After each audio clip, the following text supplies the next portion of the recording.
Thank you, Dr. Ruiz, and again, thank all of you for your time today. I think this has been extremely valuable. The whole situation obviously is frustrating, but this committee remains committed to the shared goal of preparing for the next pandemic, lessons learned, so that the issues that the WHO had, Chinese transparency, all of these, they're highly relevant to our preparedness here in the United States.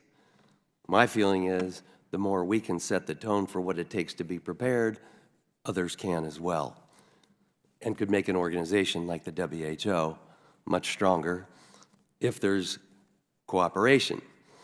Like every witness today said China was not transparent, they weren't forthcoming, all of those things.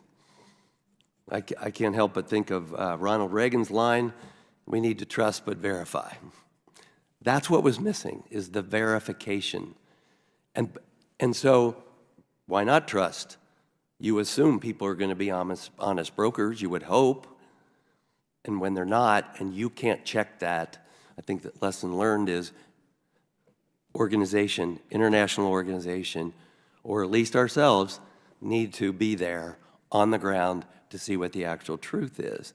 So I think that's one of the lessons learned. And I would say here too, like early on in the pandemic, I said to the administration, America needs to be hearing from the doctors treating COVID patients. That's who they trust. That's what every patient in America, person in America can relate to, is the one wearing the white coat that's there to say, I'm going to try and take care of you as best I can. Doctor, you know that feeling.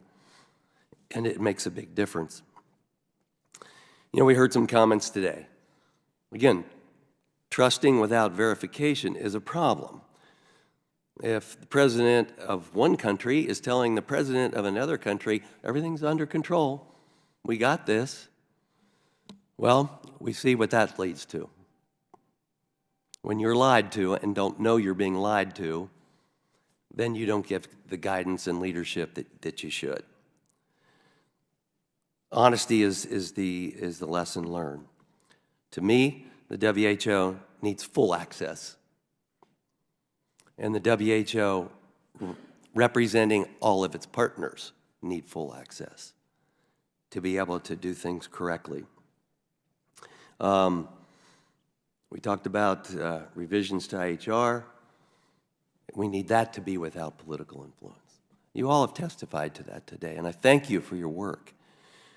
I heard things today that I think are really good for us to hear. And we agree. U.S. leadership is indispensable in this process. And I was pleased to hear all of you talking about an agreement that protects the United States is your priority. And that's what we need to have.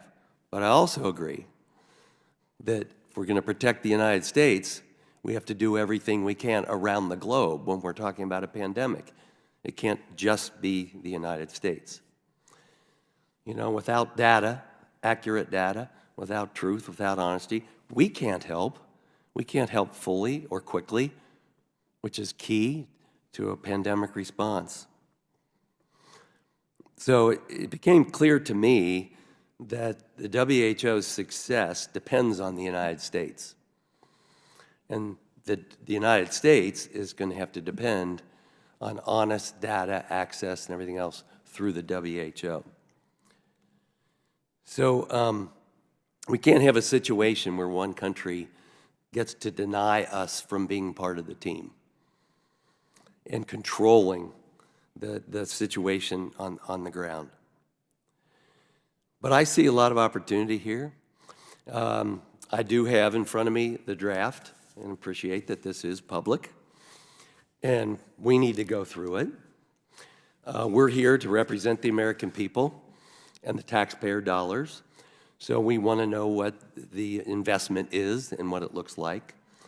And so I appreciate the openness. There is a difference between an accord and a treaty, and that concerns members of Congress, as you can imagine. And I will say, so when in Congress, when Congress is frustrated, what's the power they have? The power of the purse. So we do want to be involved. We want to be involved with this so we can honestly report what the intent is, where the money's going, and how we're trying to make the world a better place, and the health of America in particular. And with that, I yield back.